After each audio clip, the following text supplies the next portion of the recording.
Praise the Lord. जय मसीह की। प्रभु यीशु मसीह के नाम से मैं आपको ब्लेस करती हूँ। और आइए आज साथ में मिलकर सीखेंगे वचन से कि हमारा प्रभु कितना दयालु है और हमें उसकी इस सहनशीलता या उसके इस दयावान होने का फायदा नहीं उठाना है, क्योंकि हमारा प्रभु न्यायी परमेश्वर है। आमीन। चलिए, वचन में एक कहानी है। हालांकि वो जो दृष्टांत यीशु बताते थे उसमें कई बार ऐसा आया है जहाँ अंजीर के पेड़ का जिक्र है और कहीं पे ये जिक्र है कि पत्ते लगे थे, फल नहीं थे। एक जगह ये जिक्र है कि उसमें फल नहीं थे। तो आज हम लूका के 13वें अध्याय की जो ये दृष्टांत है, जो ये कहानी है, उसको देखेंगे। वहाँ पर ऐसा लिखा हुआ है कि एक अंगूर की बारी में एक अंजीर का पेड़ लगाया हुआ था और उसमें फल ढूंढने आया था। कौन ढूंढने आया था? जो मालिक था। अंगूर की बारी में अंजीर का पेड़ लगाया हुआ था। पौलुस कहता है कि हम तो जंगली दाखलताएं थे, हमको साटा है मसीह में।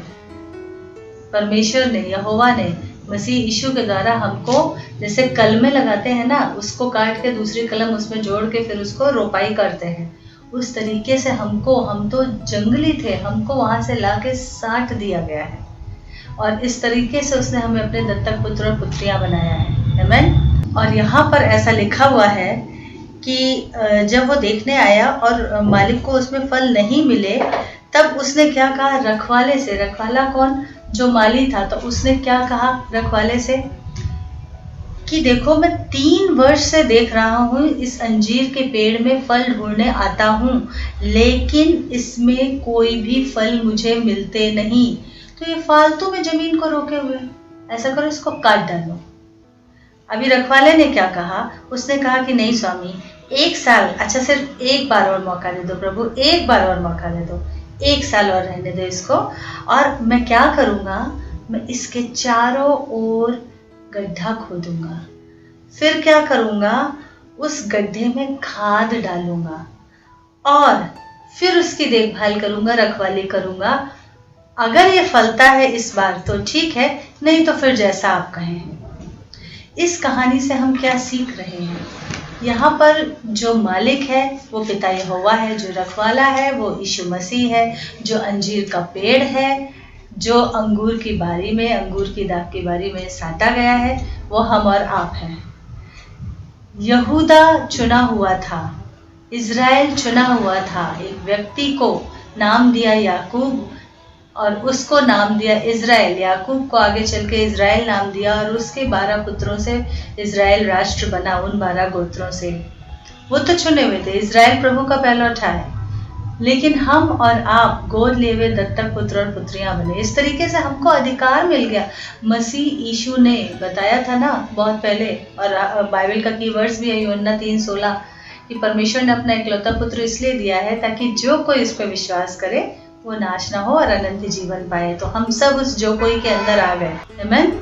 अभी यहाँ पे जब परमेश्वर पिता यहोवा देखता है कि इस बच्चे का उद्धार, अच्छा इतने साल पहले हुआ था, 3 साल हो गए इनके उद्धार को, अभी तक ये मसीह में बढ़े नहीं, अभी तक इनमें फल नहीं लगे, तो जो रखवाला है हमारा और आपका, यीशु मसीह, जो पिता के दाहिने बैठ के आपके और हमारे लिए विनती करता है, इंटरसीड करता है, मध्यस्थता करता है, उससे पिता क्या कहेगा? अगर फल नहीं लगे, अगर फल लगने का मतलब अगर हम मसीह में बढ़ नहीं रहे हैं, तो अगर हम मसीह में बढ़ नहीं रहे हैं, सिर्फ चर्च के अंदर जाके, अभी तो खैर पूरी दुनिया में ऐसा था कि पिछले 9 महीनों से चर्चेस बंद थे सारे, लेकिन ऑनलाइन चालू थे और बाइबल तो थी हमारे पास, प्रार्थना तो हम अपने घर में करते थे, वचन तो हर संडे पास्टर अपलोड करके आप लोगों को भेजते थे। आमीन। तो अगर हम बढ़ नहीं रहे हैं मसीह में, तो परमेश्वर कहता है जैसे गेहूं का दाना तो खत्ते में इकट्ठा किया जाएगा, जो जंगली घास है उसको उठा के अग्नि कुंड में डाला जाएगा, वो किसी काम की नहीं है। तो परमेश्वर कह रहा है कि भाई इसमें तो फल नहीं, मालिक कह रहा है इसमें तो फल नहीं लग रहा है, ऐसा करो अब इसको काट डालो। तो जो हमारे लिए हमेशा इंटरसीड करता है कि प्रभु तेरे इस बेटे के लिए भी मैंने जान दी, तेरी इस बेटी के लिए भी मैंने जान दी, अच्छा इस बार और रुक जा प्रभु, इस बार और रुक जा, एक बार और मौका दे दे, एक मौका और दे दे प्रभु इसको। वो बात हम इस कहानी से सीखते हैं कि वो कह रहा है रखवाला कि प्रभु इसके चारों ओर खाद डालूंगा, शिक्षा देने का काम करूंगा, अभी इसकी आत्मिक आंखों को खोलने के लिए कुछ ना कुछ तो मुझे करना पड़ेगा, खोदना पड़ेगा, इसके जीवन के चारों ओर खुदाई करनी पड़ेगी, फिर उसमें खाद, आत्मिक खाद डालूंगा, शायद अब ये सुधर जाए, शायद अब ये मसीह में बढ़ जाए, अब ये वचन में बढ़ जाए, अब ये समझ में बढ़ जाए, मैच्योर हो जाए। पौलुस कहता है ना कि जब मैं बालक था तब मेरी बालकों की सी समझ थी। फिर इब्रानियों की पत्री में कहता है कि तुम तो अभी तक ऐसे ही बालक बने हुए हो कि कोई तुम्हें दूध ही पिलाता रहे, तुम अभी तक मांस खाना ही नहीं सीखे। मतलब तुमने अपने आत्मिक लेवल को, मैच्योरिटी लेवल को स्पिरिचुअल लेवल पे बढ़ाया ही नहीं। तो इसलिए यीशु हमारी मध्यस्थता करते हैं कि पिता और रुक जाओ, मालिक और रुक जाओ, थोड़ा 1 साल और वेट कर लो, इस बार और मौका दे दो, इस बार और मौका दे दो। तो इस जरिए से हम जान सकते हैं कि हमारा प्रभु कितना भला है, हमको बार बार मौके देता है। और हम क्या करते हैं, हम उन मौकों को जाया करते ना रहें। ये हमारे लिए चेतावनी है वचन से। विश्वासी के जीवन में फल लगना बहुत जरूरी है, और ये कोई आज की बात नहीं है। हमको मसीह में बढ़ना बहुत जरूरी है। हम पुराना नियम में भी अगर देखेंगे तो जो लोग वचन में या यहोवा के प्रेम में या उसके सानिध्य में आगे नहीं बढ़ते थे, और एक समय ऐसा आया था नूह के टाइम में, अगर आप पढ़ के देखें उत्पत्ति में, नूह के टाइम में, उत्पत्ति का 6वां अध्याय, वहां पर ऐसा लिखा है कि पृथ्वी जो थी वो बहुत ज्यादा इंसानों के गंदे बुरे कामों से, उनके पापों से भर गई थी। और परमेश्वर एक पवित्र परमेश्वर है, तो वो देख नहीं सकता उसकी सृष्टि में इस तरीके के अनैतिक गलत उत्पात को। और उस समय उसको सिर्फ नूह ही एक ऐसा धर्मी दिखा था जो यहोवा के मन के अनुसार था, उसके अकॉर्डिंग था, उसके योग्य था। वहां पर लिखा है, अगर उत्पत्ति का 6वां अध्याय हम पढ़ के देखें तो उसके 11वें-12वें आयत में ऐसा लिखा हुआ है कि उस समय पृथ्वी परमेश्वर की दृष्टि में बिगड़ गई, उपद्रव से भर गई थी। सब प्राणियों ने अपना चाल चलन बिगाड़ लिया था। आज के तारीख में अगर हम देखें, हर देश में, हर जगह, तो कहीं ना कहीं वही वाली चीजें फिर से रिपीट होती दिख रही हैं जो नूह के समय में प्राणियों ने अपना चाल चलन बिगाड़ लिया था। आज भी इंसानों ने अपना चाल चलन काफी हद तक बिगाड़ लिया है। और उसका नतीजा क्या हुआ था नूह के टाइम पे? तब परमेश्वर ने सब प्राणियों का अंत करने को ठाना था। प्रभु ने कहा कि बाप रे, इन लोगों ने तो मेरी पृथ्वी को बहुत ज्यादा पाप से, उपद्रव से भर दिया है, अब ये इंसान यहाँ पे नहीं रह सकते। क्योंकि अगर उस चीज को हम उत्पत्ति के 6वें अध्याय को अगर बहुत डिटेल में पढ़ेंगे तो वहां पे ऐसे लिखा, उन दोनों में पृथ्वी पे दानव रहते थे और उन्होंने मनुष्य की पुत्रियों से विवाह किया था और अनाकवंशी पैदा हुए, बहुत मतलब वंश बिगड़ गए थे, दानव पैदा होते थे, आ गए थे। वो जो स्वर्गदूत थे जो गिराए गए थे, अच्छा इसमें भी 2 मत है बाइबल स्कॉलर के। कुछ ने बोला कि जो गिराए हुए स्वर्गदूत थे, फॉलन एंजल, उन्होंने विवाह किया। कुछ ने बोला नहीं, कुछ दूसरे एंजल आए थे, उन्होंने फिर मनुष्य की पुत्रियों से विवाह किया था। उन स्वर्गदूतों ने जो वहाँ की परमेश्वर की महिमा से गिर चुके थे, अलग हो चुके थे, हट चुके थे। शैतान के बहकावे के अलावा भी कुछ स्वर्गदूत थे जो अलग हुए थे। उन्होंने इस तरीके से जो है दानवों को पैदा किया मनुष्य की पुत्रियों से विवाह करके। मतलब सारी शैतान की एक ही योजना थी सिंस बिगनिंग, ईडन गार्डन से मनुष्य जाति को करप्ट करना। और आज भी वो इसी काम में लगा हुआ है, विचारों से, कैरेक्टर से, कामों से बस करप्ट कर दे। क्योंकि उसको पता है कि जिस दिन मनुष्य जाति को उसने पाप से भर दिया, उस दिन पिता से हमेशा के लिए दूरी हो जाएगी। लेकिन यीशु इसीलिए तो आए थे ताकि हमारा मेल मिलाप हो जाए, और उस वक्त तक यीशु आए नहीं थे। इसलिए परमेश्वर को ये कठोर निर्णय लेना पड़ा। बहुत परमेश्वर ने मौके दिए, लेकिन ये कठोर निर्णय लेना पड़ा। और नूह के समय में पृथ्वी पे जल प्रलय आया था, ये हम और आप सब जानते हैं। परमेश्वर ने नूह से कहा था जहाज बनाओ, और उस जहाज में नूह, उसकी पत्नी, उसके 3 बेटे, उसकी 3 बहुएं चढ़ गई। हालांकि नूह प्रचार करता रहा कि परमेश्वर की जल प्रलय आने वाली है, आने वाली है। लोगों ने नहीं सुना। वचन में लिखा है कि नूह के समय तक, जल प्रलय आने तक ब्याह शादी होती रही लोगों में, उस लेन देन व्यापार होता रहा लोगों में। और अचानक से जल प्रलय आ गई। परमेश्वर ने नूह से कहा था कि हर जाति का एक एक जोड़ा जीव जंतु अपने जहाज में लेके जा, और खुद प्रभु ने उसके जहाज के दरवाजे को बंद कर दिया। और उसके बाद जब जल प्रलय आई, जब लोगों ने देखा, तब वो नूह के जहाज की तरफ दौड़े और खटखटाया कि नूहा दरवाजा खोल, नूहा दरवाजा खोलो, हमें तेरे जहाज में अंदर आना है। नूह ने कहा मैं कुछ नहीं कर सकता, जब समय था तब तुमने ध्यान नहीं दिया, मैं कहता रहा, प्रचार करता रहा, तुमने ध्यान नहीं दिया। दरवाजा तो मेरे प्रभु ने बंद किया, मैंने नहीं किया। मैं ना मैं इसे खोल सकता हूँ, उसके खोले हुए को कोई बंद नहीं कर सकता, उसके बंद किए हुए को कोई खोल नहीं सकता। अब बहुत देर हो गई। ऐसे ही हम प्रचार करते रहते हैं कि यीशु का आना निकट है, यीशु का आना निकट है, और एक दिन अचानक यीशु आ जाएगा और अपने चुने हुए को स्वर्गारोहण पे ले जाएंगे, रैप्चर आ जाएगा अचानक से। हमें उसके लिए तैयार रहना है। और उस वक्त सिर्फ नूह का परिवार बचा था। हम और आप जानते हैं कहानी, बाइबल में पढ़ के हमने देखी है। सारी मनुष्य जाति का, सारे जीव जंतुओं का अंत हो चुका था, सारे पक्षियों का। सिर्फ वही जोड़े बचे थे जिनको नूह अपने साथ जहाज में ले गया, जंतुओं को, प्राणियों को, पक्षियों को, वो बच गए थे। ये जो जल प्रलय आई, ये ऐसे ही नहीं आई। परमेश्वर सालों साल चेताता रहता है अपने इंसानों को। और हनोक जो भविष्यवक्ता था, जो हनोक के बारे में बाइबल ये गवाही देती है कि हनोक परमेश्वर के संग संग चलता था। उत्पत्ति के 5वें अध्याय में ये बात लिखी है कि जब हनोक 65 वर्ष का हुआ, तब उससे मतुशेलह पैदा हुआ। और मतुशेलह जो उसका बेटा था ना, वो सबसे लंबी उम्र जिया है। बाइबल में लिखा है 969 साल, 969 ईयर्स। सबसे लंबा मेरे हिसाब से, मुझे ऐसा लगता है कि हाँ, यही सबसे लंबा जिया। उस समय बहुत उम्र हुआ करती थी लोगों की, कोई 800 साल, कोई 900 साल जीता था। फिर बाद में परमेश्वर ने एज लिमिट फिक्स कर दी, 120 साल कर दिया। फिर उसको भी घटाते 100 या 90 साल कर दिया। मैक्सिमम 100, मिनिमम कम से कम 70, 80, 90 जैसा भी। लेकिन ये कितना जिया? 969, इतना ज्यादा जिया वो मतुशेलह। क्यों?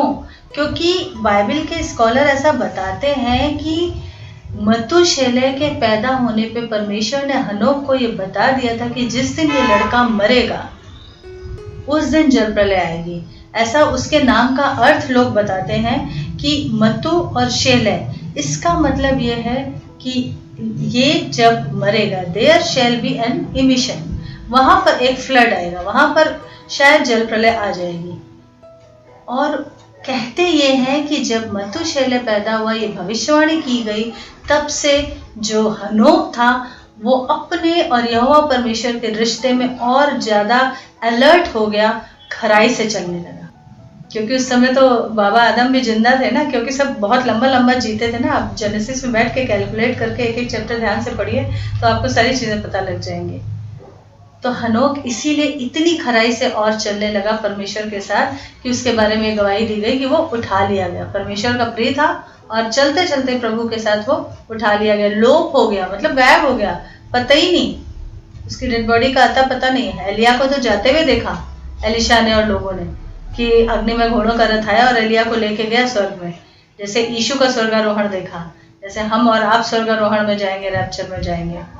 पर हनोक का पता ही नहीं चला, परमेश्वर ने उसको उठा लिया। तो इस हिसाब से जब यीशु ने, उस वक्त यीशु नहीं थे, पर अपने ठहराए हुए समय में जब यीशु इस दुनिया में आए और उन्होंने हमारे और आपके पापों के बदले में छुटकारे का दाम दिया, अपना लहू बहाया, अपनी जान कुर्बान करी और मृत्यु को हराकर तीसरे दिन जिंदा हुए, तब ये जो उद्धार हमको यीशु के नाम से मिलता है, आकाश के नीचे और पृथ्वी के ऊपर एक ही नाम है जिससे उद्धार है, मसीह यीशु का नाम।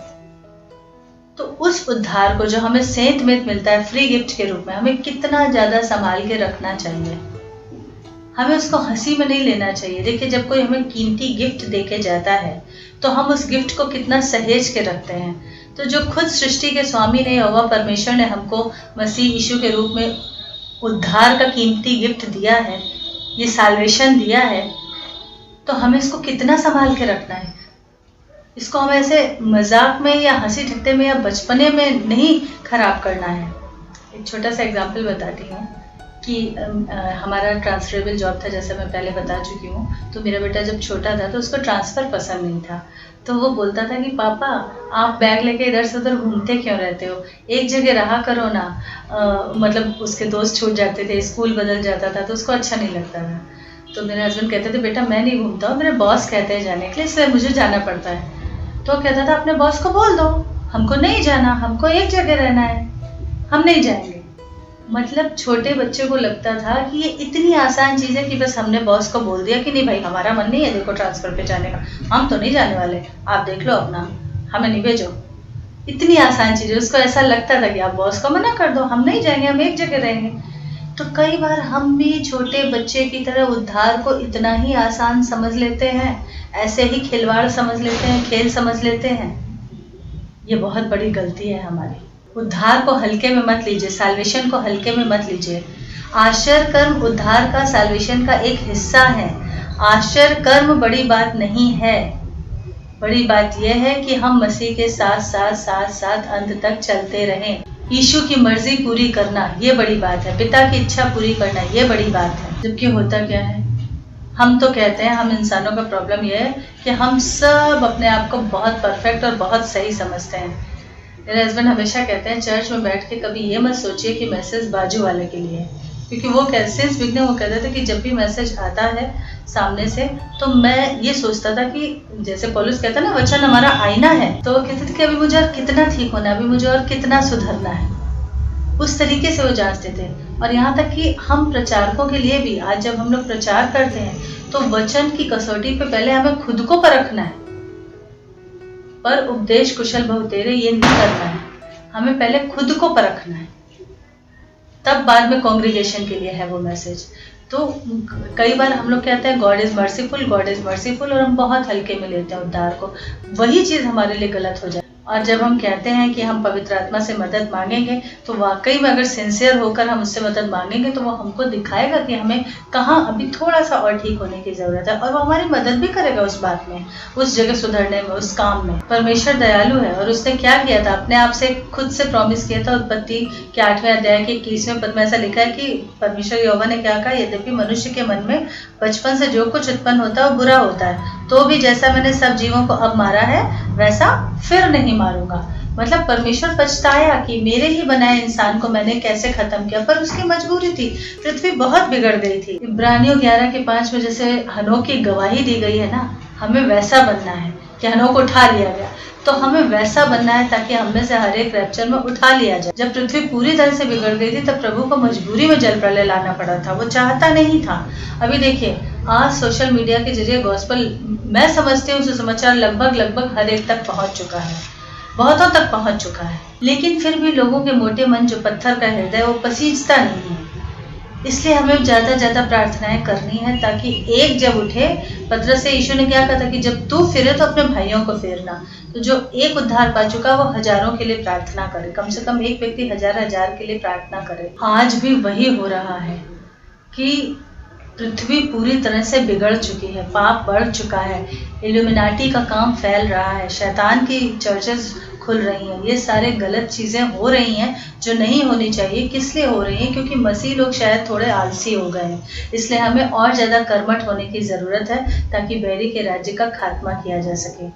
रोमियो की पत्री से हम ये जान सकते हैं कि पौलुस के टाइम में भी कितना गलत हो रहा था, और आज तो हम जानते हैं कि कई देशों में जो सेम सेक्स मैरिज है उनको मान्यता मिल चुकी है। लोग इस चीज़ को बिल्कुल बुरा नहीं समझ रहे हैं, और कई देशों में अर्जियां लगाई गई हैं, शायद हमारे यहाँ भी अर्जी लगाई गई, न्यूज़ में मैंने सुना था कि इन शादियों को मान्यता दी जाए। कुछ डॉक्टर्स कहते हैं कि ये मेडिकल, ये जो केमिकल लोचा है दिमाग का, इसलिए जो लोग हैं वो लड़के पैदा हुए उनको लगता नहीं मैं तो लड़की हूँ, या वो सेक्स अपना ट्रांसफ़र कर लेते हैं या बदलवा लेते हैं या सेम सेक्स मैरिज करते हैं।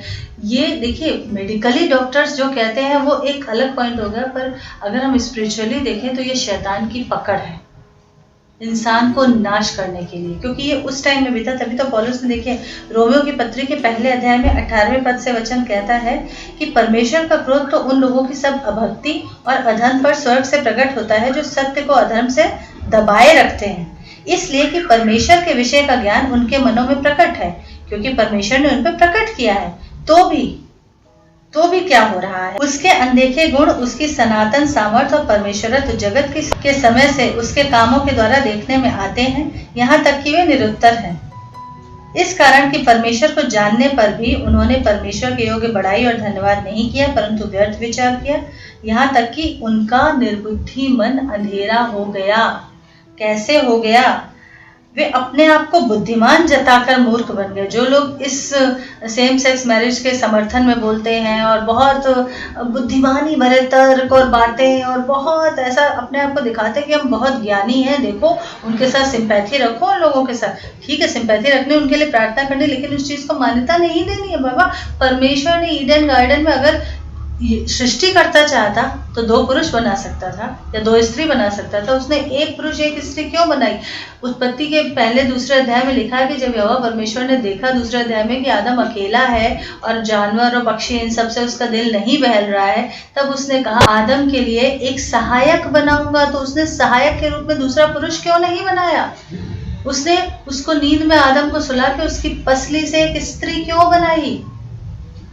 परमेश्वर की सृष्टि के नियम के खिलाफ है। और लोग इतनी इंटेलेक्चुअल बातें करते हैं इस पॉइंट पे कि नहीं वो LGBT कमेटी को हम तो मान्यता दे देंगे, हम तो ये कर देंगे, हम तो वो कर देंगे। कितना अपराध है आत्मिक दृष्टि से, आप देखिए कितनी बहुत बड़े अपराध की बात है। ये हंसने का विषय नहीं है, ये खौलाहट से भरने का विषय है। कुछ लोग हंसते हैं, ये हंसने का विषय नहीं। वाकई में उन लोगों से तरस खाना है जो इस तरह की पीड़ा से ग्रसित है या इस रोग से ग्रसित है। ये रोग है।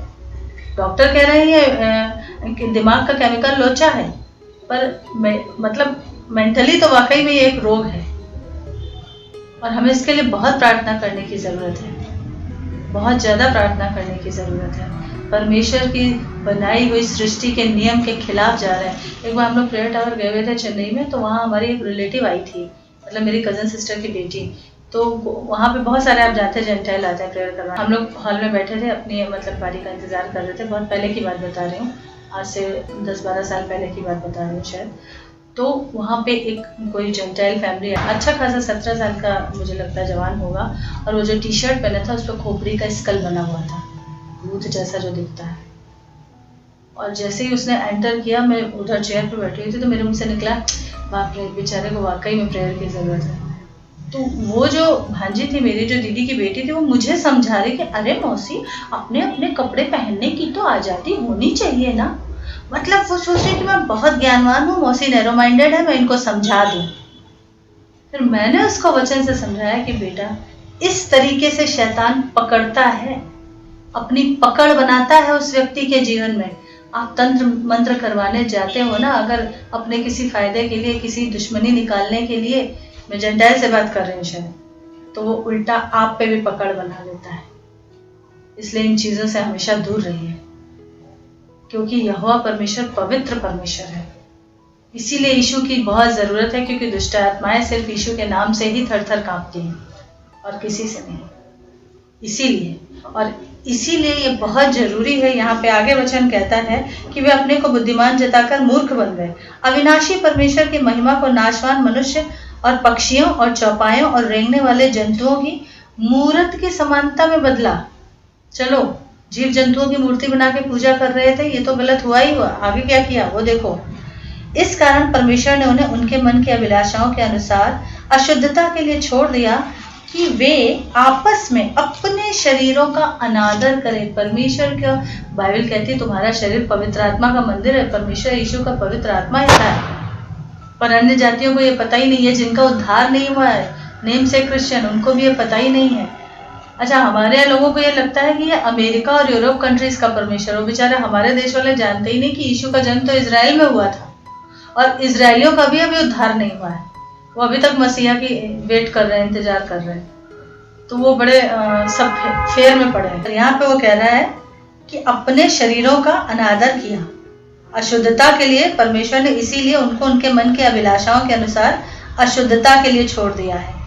क्यों? क्योंकि उन्होंने परमेश्वर की सच्चाई को बदलकर झूठ बना डाला है। सृष्टि की उपासना और सेवा कर रहे हैं। सृष्टिकर्ता को कोई नहीं ढूंढा, यहाँ पे लिखा सृष्टि की उपासना की, ना कि उस सृजनहार की जो सदा धन्य है। अपने शरीरों को क्या कर डाला? आगे पढ़िए। इसलिए परमेश्वर ने उन्हें उनकी नीच कामनाओं के वश में छोड़ दिया है, यहाँ तक कि उनकी स्त्रियों ने भी स्वाभाविक व्यवहार को उससे जो स्वभाव के विरुद्ध है बदल डाला है। मतलब समझिए, उनकी स्त्रियों ने कहाँ स्वाभाविक व्यवहार करना शुरू कर दिया है? स्वभाव के विरुद्ध। मतलब उस वक्त भी, पौलुस के टाइम भी ये हो रहा था, स्त्री के साथ। कितनी गलत बात है, कितना जघन्य अपराध की सृष्टि के नियम के खिलाफ है। उसकी मर्जी के खिलाफ है। और आगे कह रहे हैं वैसे ही पुरुष भी स्त्रियों के साथ स्वाभाविक व्यवहार छोड़कर आपस में, साफ साफ लिखा है, स्त्रियों के साथ जो स्वाभाविक व्यवहार था उसको छोड़कर, मतलब पति पत्नी का जो स्वाभाविक व्यवहार उसको छोड़कर आपस में कामातुर होकर जलने लगे। कितने शर्म की बात है, कैसे बैरी ने उनके विचारों में अपना पंजा और कब्जा जमाया हुआ है। हमें ऐसे लोगों के लिए वाकई में तरस से भर के प्रार्थना करनी, बहुत प्रार्थना करनी, ताकि वो इस बंधन से छूट जाए। बहुत प्रार्थना करनी। परमेश्वर के लेखे में बहुत बड़ा पाप है। ये हंसी का विषय नहीं, मैं बार बार कह रही हूँ, ये तरस से भरकर प्रार्थना करने का विषय है। और पुरुषों ने पुरुषों के साथ निर्लज्ज काम करके अपने भ्रम का ठीक फल पाया। अगर वो इसी तरीके से लगे रहे तो जरूर से जरूर वो आग का कौर हो जाएंगे। जब हम जागेंगे तब रिवाइवल आएगा, जब हम घुटनों पे आएंगे तब युद्ध लड़ा जाएगा। इब्रानियों की पत्री उसके 12वें अध्याय के 14वें पद में वचन कहता है, सबसे मेल मिलाप रखो। और मेल मिलाप तो हम फिर भी रख लेते हैं, वो कोई ज्यादा बड़ी बात नहीं है, पर उसके आगे जो लिखा है, और उस पवित्रता के खोजी हो जाओ जिसके बिना कोई प्रभु को कदापि नहीं देखेगा, क्योंकि वो पवित्र परमेश्वर है। उस पवित्रता के खोजी हो जाओ जिसके बिना कोई प्रभु को कदापि नहीं देखेगा, कभी नहीं देख सकता। इसीलिए पतरस बार बार चिताता था, पवित्र बनो क्योंकि तुम्हारा बुलाने वाला पवित्र है। पौलुस यहाँ पे कह रहा है, उस पवित्रता के खोजी हो जाओ जिसके बिना कोई प्रभु को कदापि नहीं देखेगा। दुनिया के लोग, उनके जो सोच विचार है, मेरी एक फ्रेंड है, वो हमेशा किसी न किसी का हवाला देके बताती रहती है, एग्जाम्पल देके, अरे वो तो पता है ऐसी सीट पे है, वहाँ बहुत माल बनता है, उन्होंने जिंदगी भर बहुत माल बनाया। और जब उसको मैं समझाती हूँ कि वो भ्रष्टाचार की जो कमाई खा के गए हैं, तो उस अकॉर्डिंग उनका न्याय होगा। एक तो वो जेंटाइल है जिनके बारे में बातें बताती है, मैंने कहा एक तो वो जेंटाइल है, दूसरी बात इस तरीके से जो माल बना के गए हैं उसका शाप उनके बच्चों पे भी आएगा, और वो भ्रष्टाचार का शैतान उनको ले डूबेगा। पर उसकी चीज समझ में नहीं आती, क्योंकि लोग कहते हैं ना, स्वर्ग नरक किसने देखा, यहाँ मजे कर लो दुनिया में। और बाद में पता चलता है, लोग बड़े इंप्रेस होते हैं, अरे वो तो माल वाली सीट पे, अरे वो बहुत माल बना रहे हैं। अरे भैया यहाँ बना रहे हो, वहां फिर बहुत मार भी पड़ेगी। यहाँ जितना माल बनाया ना, वहां उतनी मार पड़ेगी कि बहुत भ्रष्टाचार किया तुमने। एक मेरे रिलेटिव थे, वो एक बार बता रहे थे कि अरे वो फला डिपार्टमेंट में, हाँ उनके बेटे का कुछ ऐसे, हमने बात करी, पूछा तुम्हारे बेटे का बन गया? मैंने कहा हाँ मेरे बेटे का बन गया। तो बोले कि, मैंने कहा उसका नहीं, उनका बेटा थोड़ा बड़ा है मेरे बेटे से, तो मैंने कहा उसका नहीं बना। तो बोले अरे वहां तो अपनी बहुत जान पहचान है, वहां तो खुला, उन्होंने बोला वहां तो रिश्वत चलती है। मैंने कहा हे परमेश्वर, ये इस दुनिया का चाल चलन। लोग इस चीज को बड़े प्राउड के साथ बोलते हैं, हाँ तो काम हो जाएगा अंडर द टेबल। पर जब न्याय के दिन न्यायी बैठेंगे, पुस्तकें खोली जाएंगी, तब क्या होगा? तो ऐसा ना हो। और वो चीजों को वो लोग गलत कब समझेंगे? जब उनका उद्धार होगा, जब वो बाइबल के आईने में अपने को देखेंगे। बाइबल के वचन हमारा आईना है, तभी तो हम सुधर रहे हैं। हम सुधरे क्योंकि हमारा उद्धार हुआ, और स्टिल वर्क इन प्रोग्रेस है हमारा। अभी वो, उनका तो उद्धार ही नहीं हुआ, तो उनको तो ये चीजें, दुनिया की चीजें बहुत अच्छी लगती हैं। तो उनके उद्धार के लिए प्रार्थना करिए। और इतनी जो अपवित्रता मनुष्य जाति में शैतान ने फैला दी है, उनकी आत्मिक आंखें खुलने के लिए प्रार्थना कीजिए। लोग मगन है अपने मजे में, हम समझ रहे हैं क्योंकि हम बाइबल जानते हैं, वो नहीं समझ रहे हैं क्योंकि वो बाइबल नहीं जानते हैं। वो बाइबल कब जानेंगे? जब हम उनके उद्धार की प्रार्थना करेंगे। तो उनको बचाने के लिए, हमारे भाई बंधुओं को, मनुष्य जाति को बचाने के लिए बहुत प्रार्थना करने की जरूरत है, ताकि हम उस पवित्रता को धारण कर लें जिसके बिना कोई प्रभु को कदापि नहीं देखेगा। और कम से कम हमारी हर दिन की प्रार्थना ये होनी चाहिए, तेरे आने के दिन के लिए मैं खुद भी तैयार रहूं और बहुतों को तैयार कर रखूं।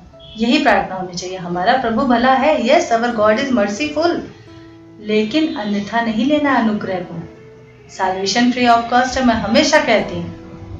पर जैसे कीमती तोहफा संभाल के रखते हो ना, सालों साल, हमेशा हमेशा, वैसे इस बेमिसाल गिफ्ट को, इस बेशकीमती तोहफे को जिसका नाम है उद्धार, जो यीशु के द्वारा मिला, मसीह यीशु के द्वारा, संभालने की जरूरत है। आमीन। प्रभु इन वचनों से आपको आशीष दे, हमारे मसीह समाज में जागृति आए, यूनिटी आए और होलीनेस आए। यही मेरी दुआ है सबके लिए। आमीन। May God bless.